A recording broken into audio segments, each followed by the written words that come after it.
Most people don't set out to get finance wrong. But we do, because it's almost never explained in a way that actually makes sense.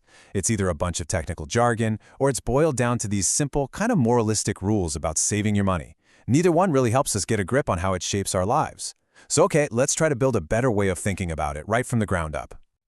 So let's start with a kind of provocative question, one that gets right to the heart of it all. What if finance isn't actually about money? Not really. What if it's about something way more fundamental, something that touches every part of our lives? And here's the core idea. At its absolute heart, finance is just a tool for moving resources across time. That's it. Think about it. We save, we borrow, we invest, we insure. Why? Because our lives unfold over decades, not just in a single moment. Finance is the system we built to deal with that reality, to trade something we have today for something we need or want tomorrow. And this whole system is built on two unavoidable, kind of scary facts. First, the future is always uncertain. We just don't know what's coming. And second, the promises we make today have to be kept in that uncertain future. Finance is basically the giant, complicated social system we've created to try and manage those two truths. Okay, so let's zoom in and start at the most personal level there is, you. How do the financial choices you make today actually reach into the future and put constraints on the person you're going to become? Every single one. Saving for retirement, taking out a student loan, buying a car. They all involve committing resources across a time that doesn't even exist yet. And the longer that time horizon, the more uncertainty creeps in, and the more fragile those commitments can become. This isn't just about arithmetic. It's about making a judgment call on a future that hasn't happened.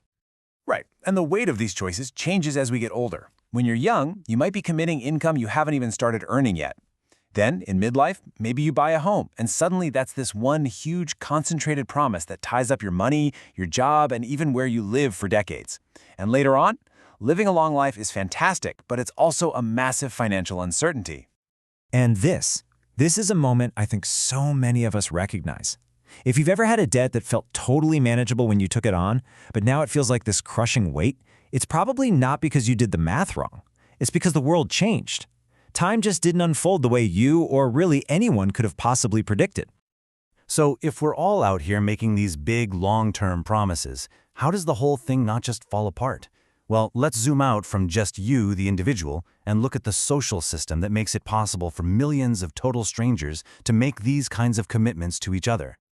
You see, in a small town, trust is personal. You know the people you're dealing with.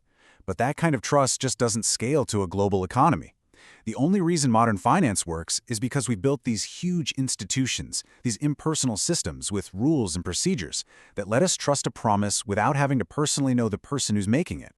Think of it like this. Personal trust is all about who you know. It's powerful for sure, but it's limited. Institutional trust, on the other hand, is based on the system itself. You don't trust the specific person at the bank. You trust the banking system. And that shift is what allows us to make credible promises across entire continents and even generations. This really gets to what a financial instrument like a stock or a bond actually is. It isn't a physical thing you can hold. It's a conditional promise. Its value isn't fixed. It completely depends on what happens in the future and whether there's a system in place that can actually enforce that promise if things go sideways. Honestly, this is the single most important question you can ask about any financial deal.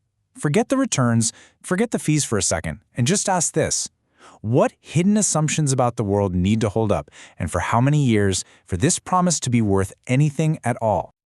Okay, so we've gone from the individual to the social system. Now let's zoom out one last time to the systemic level. And this is where we run into one of the biggest, weirdest paradoxes in all of finance. This idea is a little mind-bending, but it's so important to grasp. A lot of financial crises don't actually start with crazy risk-taking or greed. They start with millions of people all making what look like perfectly sensible, prudent decisions, all at the exact same time. And here's how that happens. Something spooks the market and uncertainty spikes. So what does everyone do? They rationally try to move their money into so-called safe assets, like government bonds. But when everyone rushes for the same exit door, that safety becomes an illusion. The whole system becomes dangerously dependent on just a few crowded places, and the very thing that was supposed to be stable becomes a source of fragility. This chart just shows that disconnect perfectly. The logic for each individual person is totally sound. Of course it's sensible to seek safety, but the collective outcome of all that sensible action is a fragile, unstable system. Good intentions and rational choices are just not enough to guarantee a stable system. This slide really splits finance into two completely different phases.